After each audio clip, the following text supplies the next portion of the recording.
What's in the box? In the Maono model AU PM461TR RGB. Maono portable USB microphone PM461 series. So RGB siya mga brad, no? So let's open the bad boy.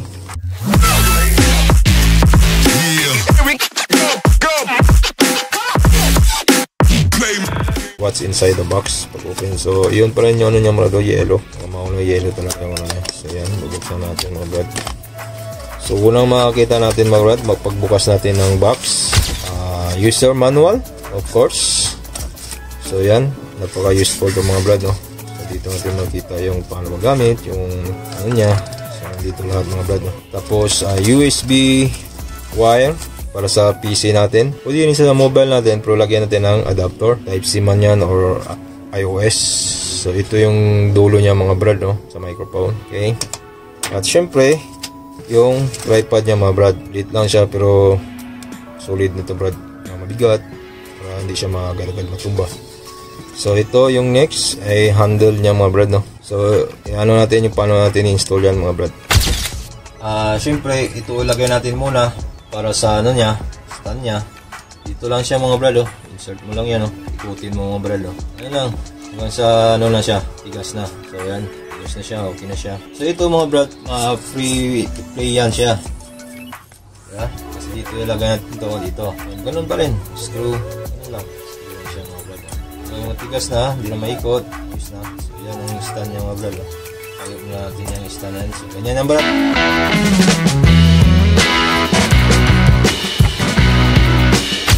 So iti-testing na natin gaya ng sabi ko sa inyo, iti-testing natin sa ating Android na mobile cellphone. So ang USB na kasi mga brad ito, kailangan natin ng adapter, USB A to C. Meron tayo dito mga brad, so yan, A to C.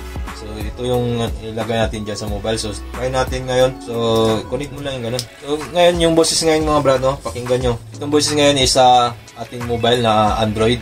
So hindi pa natin nasaksak to. So ngayon isaksak natin to mga brad, tingnan natin yung kaibahan ng boses. Okay? So let's connect. So yan, umilaw na mga brad, no?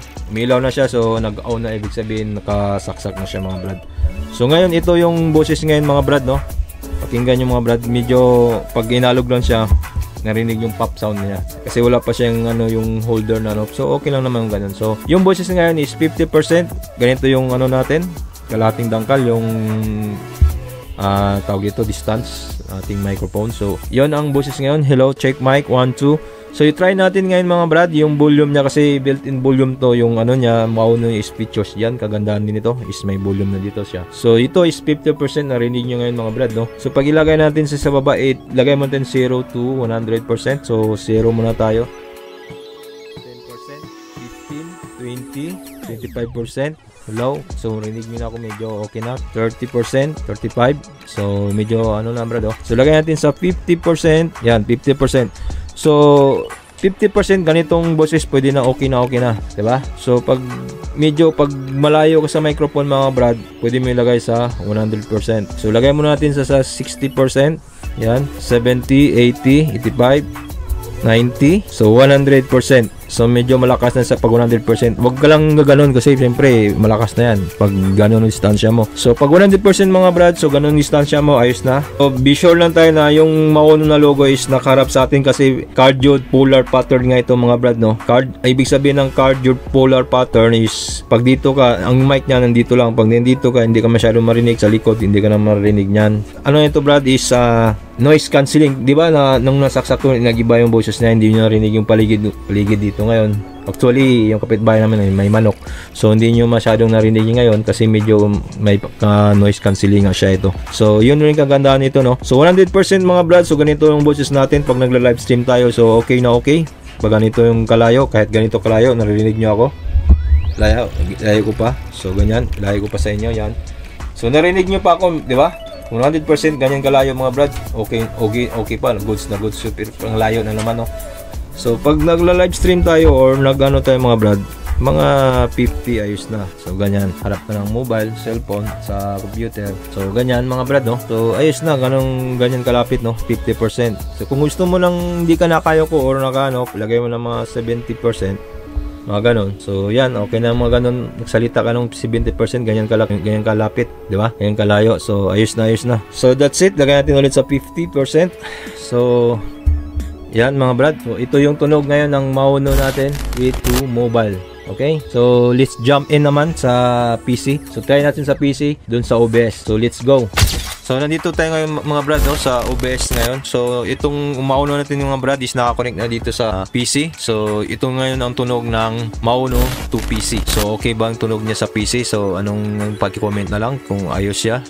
Cardioid Pulars pattern is yung sinasabi ko sa inyo, yung tutunog siya pag ikot, yan sabihin ko dito, ganun banda, hihina siya pag nasa likod na, medyo hihina siya, yan pag sa gilid, yan, bali ganun yung tunog niya mga brad. Pag nandito ka sa likod is siyempre hindi ka marinig niyan, dito mahina, dito, so dito nakapokus na siya, so yan ang okay.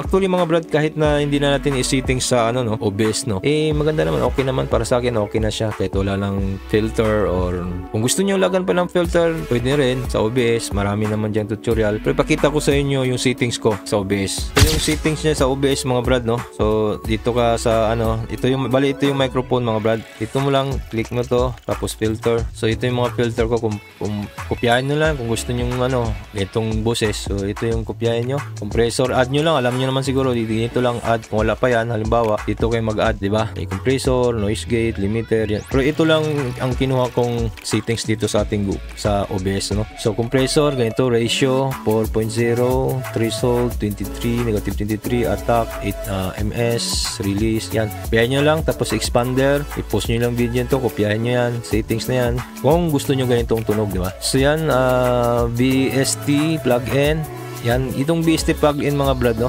may equalizer to dito. Click nyo lang tong, hanapin nyo tong Marvel na GEQ. Yan, click nyo yan. Tapos dito, yan, ito yung gusto ko. Binawasan ko ng bass mga brad, no. Twitter, bali ito yung high, mid, at saka low. So, yung low, ibig sabihin is bass, no. Pag itaas mo yan, pakinggan nyo. So, lalaki yung boses ko dito. Yan, yan. May bass na siya mga brad, no. Low, mic check, test mic, check, test mic, low. So ganun yung ano mga brad. Sa inyo na, nasa inyo na yan kung gusto nyong lakihan yung bass, lakihan yung middle, yung Twitter, hinaan nyo konti, yan, wala ng Twitter, double click nyo lang yan, babalik siya sa normal. So yan ang Twitter mga brad, no. So ibalik natin sa dati, ganyan lang yung settings ko nung una, kasi gusto ko ng may Twitter at saka ayaw ko ng may maraming bass. So ganyan lang. So yan, ganyan mga brad, no, settings ko. So taas natin yung Twitter. So yan, okay na siya. Para sa akin okay na siya. So gano'n lang yung settings niya mga brad, no. Tapos limiter, ito ganyan 3. Tapos noise compression, yan, noise compression pag may video card ka. Tulad sa akin is RTX, GeForce RTX 2060, 2070. So itong select nyo. Pag wala kang GPU, so ito lang yan siya sa specs. Specs. So low CPU usage, low quality. So dyan siya. Pero ayos naman kahit dyan siya. Pero pag ako may, siyempre dito ako, may video card ako. So ang trabaho ng noise compression mga brad, yung sa likod mo is hindi mapipick dito, hindi mapipick up. So yun ang trabaho ng noise compression mga brad, no? So hindi siya marinig yung sa labas kahit nagsisigawan sila doon, may nag-aaway doon, may mga tilahok ng manok. So hindi mo siya marinig. So, tulad ngayon, hindi nyo narinig, may hangin sa labas ngayon. So ganyan siya, compression, noise compression yung trabaho niya. So ganyan ang settings ko sa OBS mga brad. Nasa inyo niyan kung gusto nyo kopyahin or customize nyo. So ganun lang mga brad, no? So that's it mga brad, no? So kung may iba pa kayong katanungan tungkol sa ating video, so please paki-comment sa baba at sasagutin ng channel agad-agad. Bago ko tapusin ang video na to, nagpapasalamat nga pala ako sa ating mga subscribers. Thank you so much. Maraming salamat. So kita-kits tayo ulit sa susunod ng video. So please subscribe for more video like this at paki-click na rin ang notification bell para updated ka sa susunod nating video. So once again, ito yung katrupa, kaibigan, syempre ka-Brad, na nagsasabing God give us difficulties to bring out the best in us. So thank you so much for watching. God bless. Peace yo. Bye-bye.